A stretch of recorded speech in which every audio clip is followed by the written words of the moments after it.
प्यारे बच्चों, आप सभी को मेरा नमस्कार।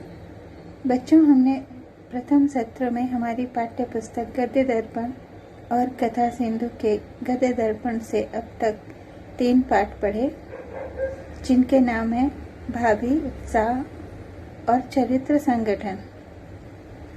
बच्चों, आज हम सब गद्य दर्पण से बाजार दर्शन नामक पाठ पढ़ेंगे। इस पाठ के लेखक हैं जैनेन्द्र कुमार जी। यह एक निबंध है। मैं सबसे पहले लेखक का परिचय बताऊंगी, उसके बाद इस पाठ का सारांश और अंत में इस पाठ की संदर्भ सहित व्याख्या मैं कल के पाठ में पढ़ाऊंगी। निबंधकार जैनेन्द्र कुमार का परिचय इस प्रकार है।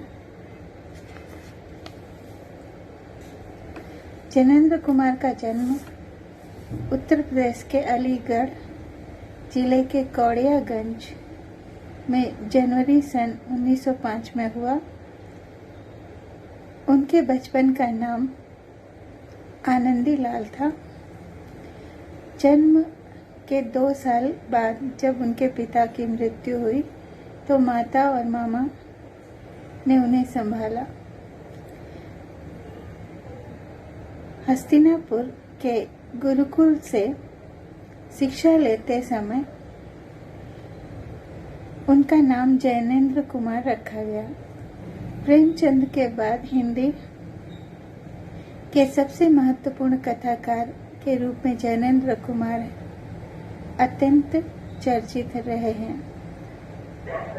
नारी मनोविज्ञान पर आधारित उपन्यास और कहानियां लिखने में उन्होंने जो अभूतपूर्व दक्षता दिखाई है वह अतुलनीय है। जैनेन्द्र कुमार ने अपने पात्रों की सामान्य गति में सूक्ष्म संकेतों की तथा मनोवैज्ञानिक पहलुओं की खोज करके उन्हें बड़े कौशल से प्रस्तुत किया है। उनके पात्रों की चारित्रिक विशेषताएं इसी कारण से संयुक्त होकर उभरती हैं। जैनेन्द्र के उपन्यासों में घटनाओं की संघटनात्मकता पर बहुत कम बल दिया गया है। सृजनशीलता के साथ साथ चिंतन का मणि कांचन संयोग जैनेन्द्र की कृतियों की विशेषता है। उनका दार्शनिक चिंतन रूढ़ और पारंपरिक न होकर अनुभव तथा सांस्कृतिक चेतना में अद्भुत है। लेकिन उनके निबंध वैचारिक गहनता से पूरित हैं। उन्होंने कहीं कहीं प्रश्नोत्तर अथवा इंटरव्यू शैली भी अपनाई है। वे समकालीन मध्यवर्गीय समाज में चलने वाले मानस मंथन के चित्रकार हैं। जैनेन्द्र कुमार की प्रमुख रचनाएं इस प्रकार हैं: परख, सुनीता, त्यागपत्र, सुखदा, जयवर्धन, दशार्क, अनाम स्वामी आदि इनके उपन्यास हैं। नीलम, देश की राजकुमारी, पाजेब, एक रात 2 चिड़ियां, जय संधि, फांसी आदि कहानी संग्रह हैं। समय और हम, जैनेन्द्र के विचार, पूर्वोदय, साहित्य का श्रेय और प्रेम, मंथन, सोच विचार, प्रेम और परिवार, ये और वे, समय और हम आदि निबंध संकलन हैं। इनके अतिरिक्त उनके कई संस्मरण और अनुवाद ग्रंथ भी हैं। ऐसे महान साहित्यकार का स्वर्गवास 24 दिसंबर सन 1988 को हुआ।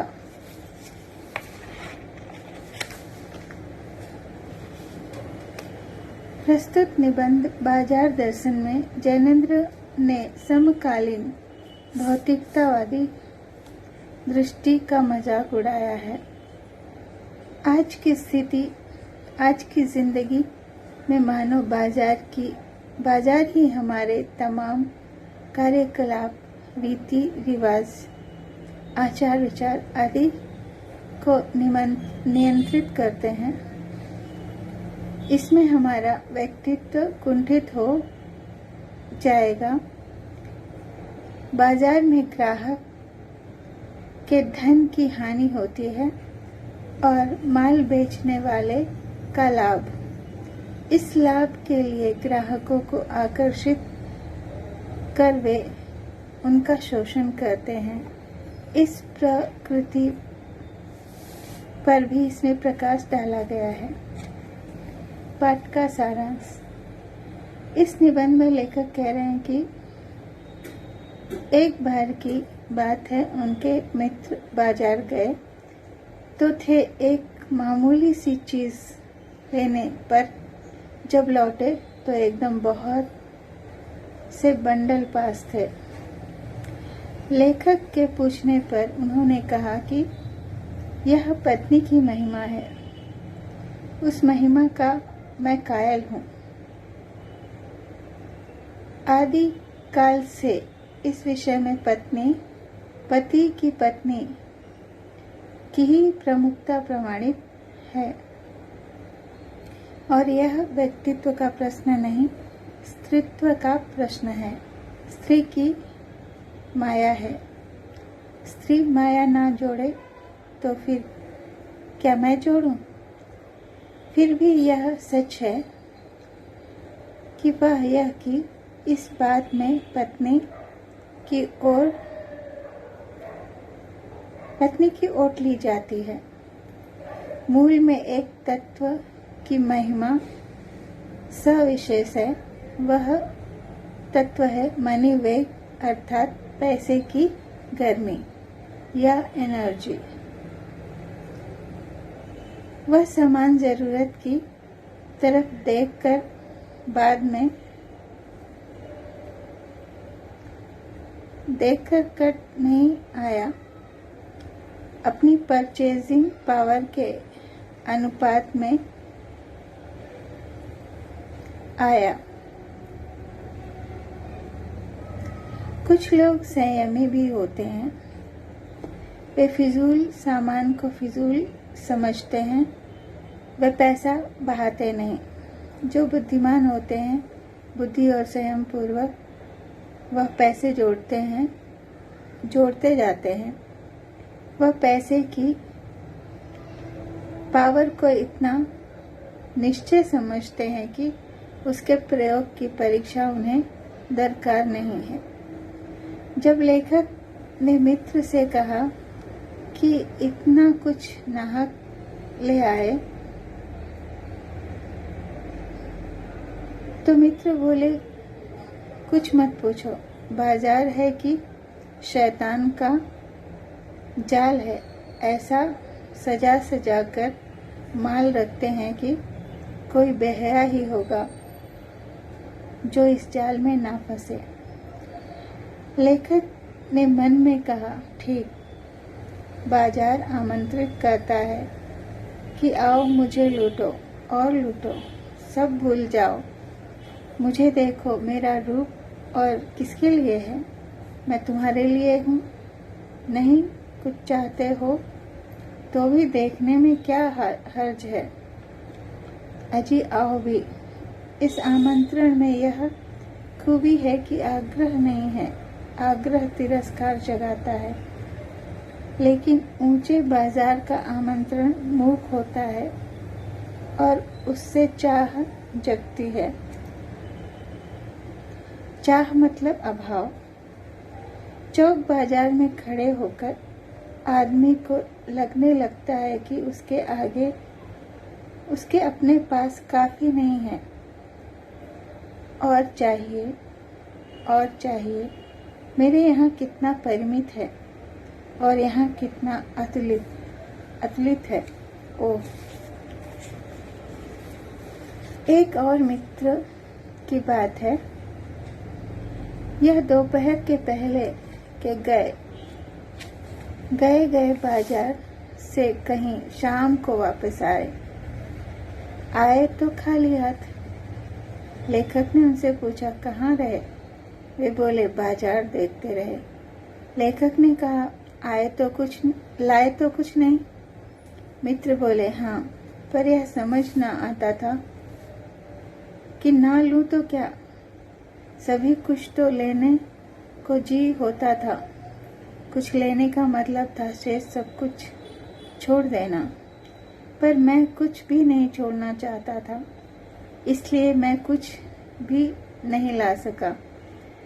मित्र की बात भी ठीक थी। अगर ठीक पता नहीं है कि क्या चाहते हो, तो सब और की चाह तुम्हें घेर लेती है, और तब परिणाम त्रास ही होगा। लेखक कहते हैं कि बाजार में एक जादू है। वह जादू आँख की राह काम करता है। कहते हैं कि वह रूप का जादू है, पर जैसे चुंबक का जादू लोह पर ही चलता है, वैसे ही इस जादू की भी मर्यादा है। जेब भरी हो और मन खाली हो, ऐसी हालत में जादू का असर खूब होता है। जेब खाली पर मन भरा ना हो तो भी ये जादू चल जाएगा, पर उस जादू की जकड़ से बचने का एक सीधा सा उपाय है। वह यह कि बाजार जाओ तो मन खाली ना हो, मन खाली हो तब बाजार ना जाओ। कहते हैं कि लू में जाना हो तो पानी पीकर जाना चाहिए। पानी भीतर हो तो लूपन व्यर्थ हो जाता है। पड़ोस में एक महानुभाव रहते हैं, जिनको लोग भगत जी कहते हैं। चूरन बेचते हैं।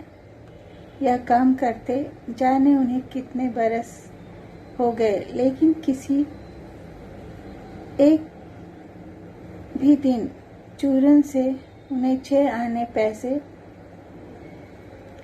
से ज्यादा नहीं कमाए। चूरन उनका आसपास सरनाम है और खुद खूब लोकप्रिय हैं। कहीं व्यवसाय का गुर पकड़ लेते और उस पर चलते तो आज खुशहाल क्या मालामाल होते। क्या कुछ उनके पास ना होता। इधर 10 वर्षों से मैं देख रहा हूँ, उनका चूरन हाथों हाथ बिक जाता है।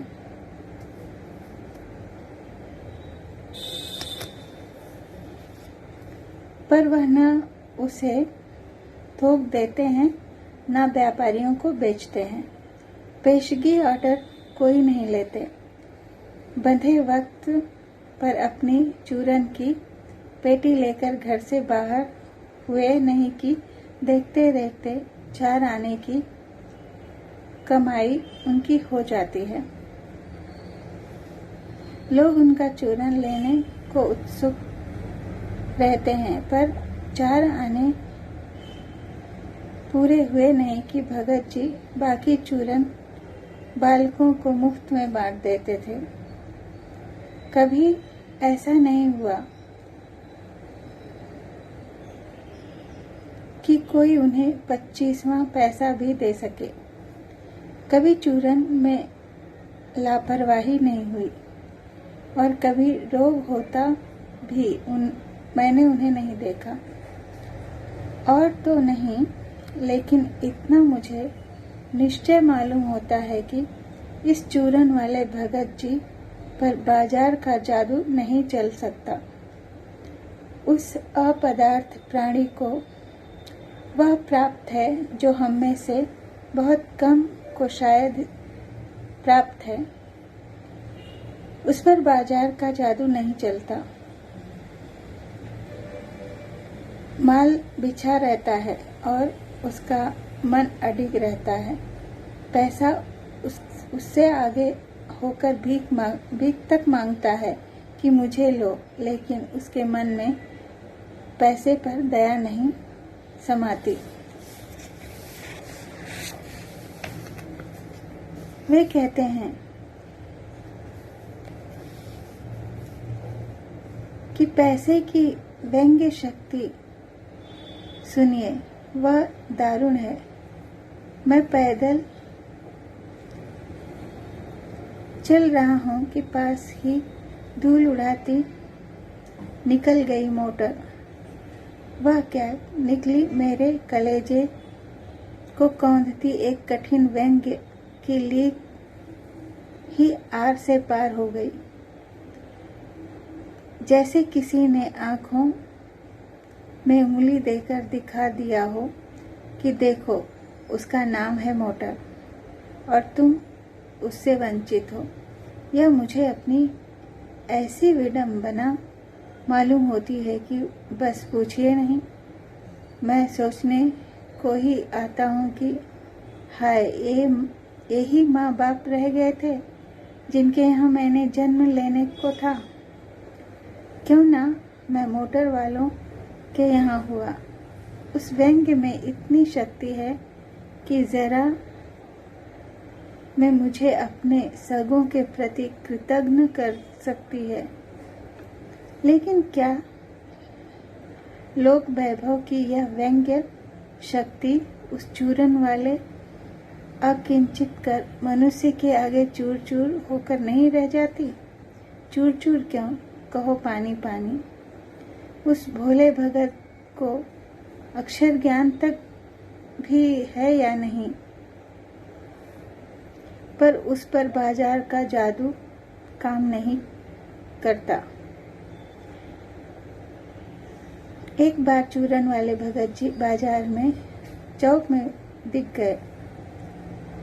मुझे देखते ही उन्होंने कहा, जय जय राम। मैंने भी जय राम कहा। उनकी आंखें बंद नहीं थी और ना उस समय वह बाजार को किसी भांति कोस रहे थे। राह में बहुत बालक मिले जो भगत जी के द्वारा पहचाने जाने के इच्छुक थे।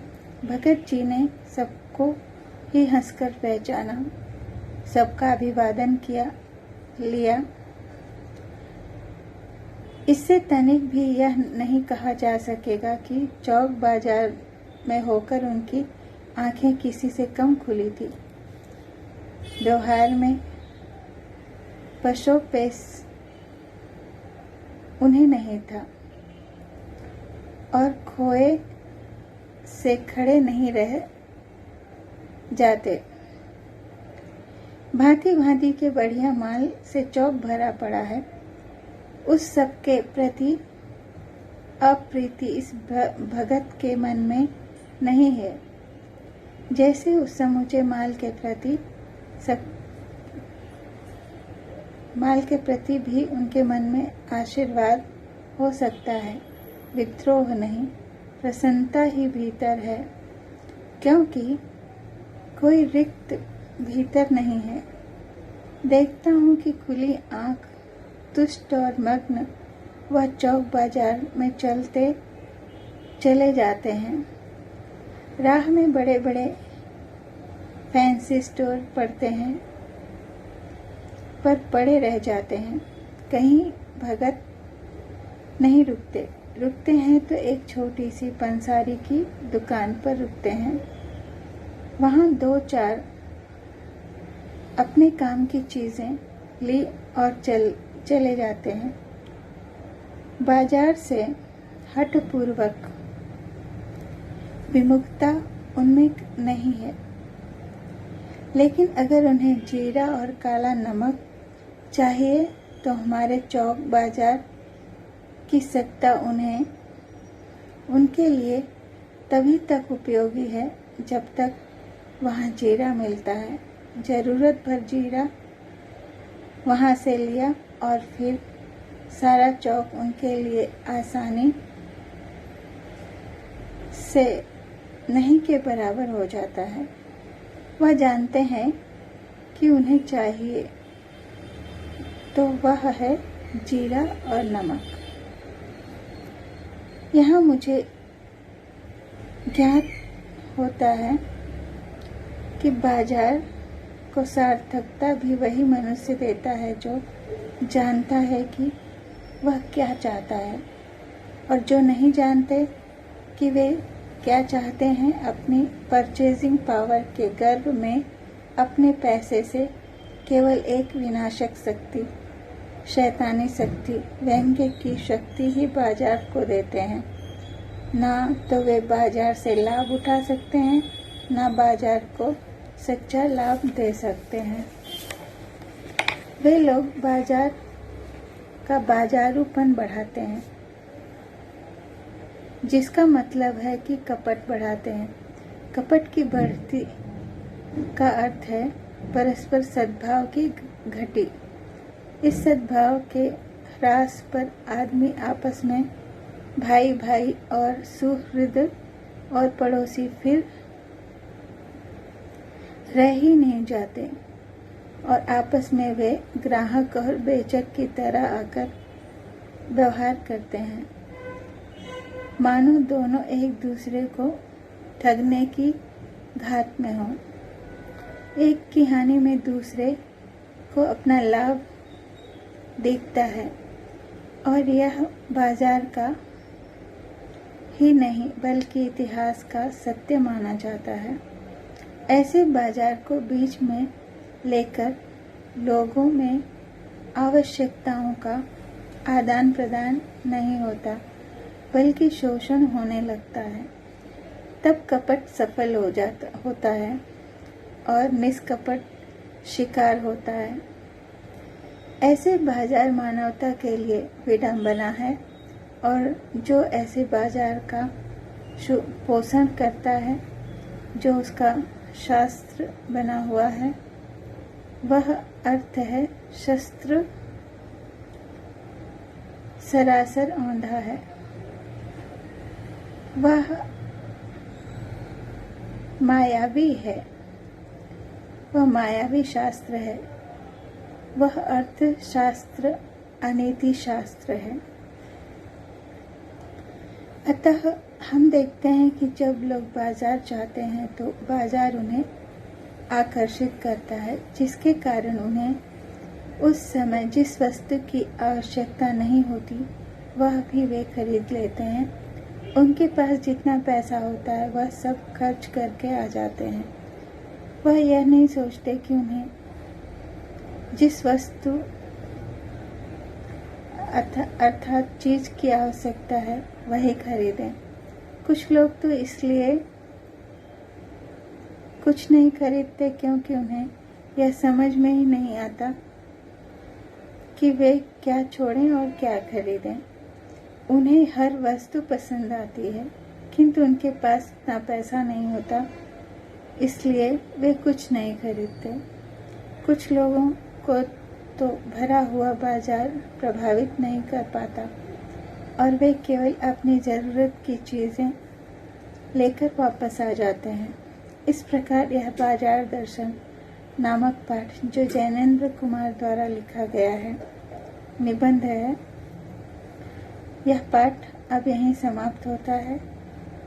अगले पाठ में हम इसकी संदर्भ सहित व्याख्या पढ़ेंगे। धन्यवाद।